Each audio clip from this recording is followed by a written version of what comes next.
ikaw yung dating Chief of Staff ni Mayor Flavio. Pero wala na ako sa kanya. Siya si Mayor Flavio. Siya yung dapat na magkakasasi ni Lolong. At siya naman si Rolly, yung sekretarya niya. Ang ganda ko, Mayo. Pinasok ako dito ng tatay ko. Mas malaking kita. Sinong tatay?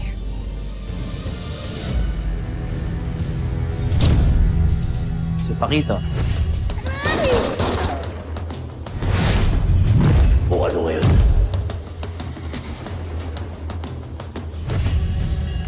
Ang sinubukan pabagsakin ni Lolo.